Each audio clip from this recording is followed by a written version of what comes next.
નમસ્કાર, આપ જોઈ રહ્યા છો સ્પાર્ક ટુડે ન્યૂઝ। જાફરાબાદના દરિયામાં ખલાસી ઇજાગ્રસ્ત થયો। દરિયામાં રાજપરાની હરિપ્રસાદ નામની બોટનો ખલાસી ગંભીર રીતે ઇજાગ્રસ્ત બન્યો।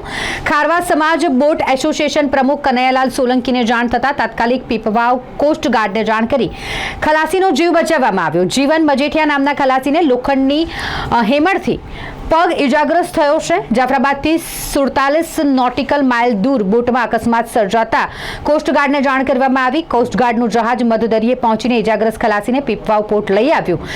કોસ્ટગાર્ડની રેસ્ક્યુ ટીમ દ્વારા ખલાસીનો જીવ બચાવી લેવામાં આવ્યો।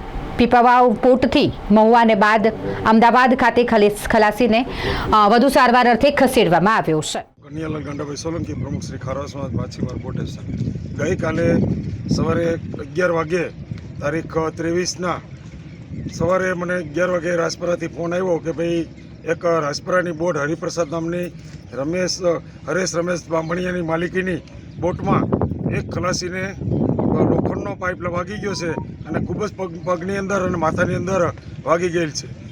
આ મને રાજપરાના પ્રમુખ નિલેશભાઈને દરિયાની અંદરથી મેસેજ મળ્યા વાયરલેસ દ્વારા, એટલે રાજપરા બોટ એસોસિએશનના પ્રમુખ નિલેશભાઈ એણે મને કોન્ટેક્ટ કર્યો કે કનૈયાલાલ આ રીતના બોટના ખલાસીને વાગી ગયું છે, કોસ્ટગાર્ડની વ્યવસ્થા થાય તો કરો। મેં તાત્કાલિક પીપાવ કોસ્ટગાર્ડનો કોન્ટેક્ટ કરી અને જાણ કરી કે ભાઈ જીવન મજેઠિયા નામનો ખલાસી, એને લોખંડની મણકી એને બોથડ પદાર્થ કહેવાય, એ પગના ભાગમાં વાગી જતાં પૂરો પગ ચૂથાઈ ગયો છે અને માથાના ભાગે ઈજા થયેલી છે।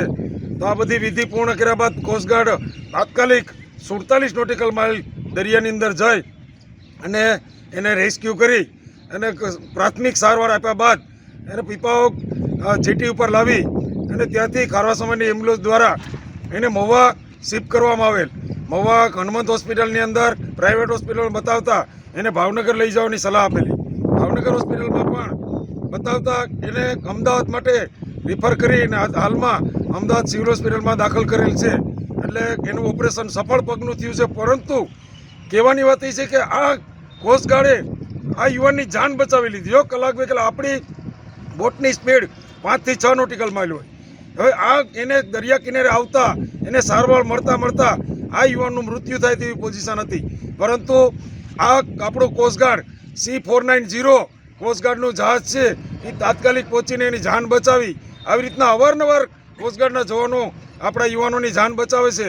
તો આ તકે હું એક પ્રમુખ તરીકે ખૂબ જ એમનો કોસ્ટગાર્ડના જવાનોનો આભાર વ્યક્ત કરું છું કે આવા કામ આપણા માછીમારો માટે કરતા રહે। જય હિન્દ, જય ભારત।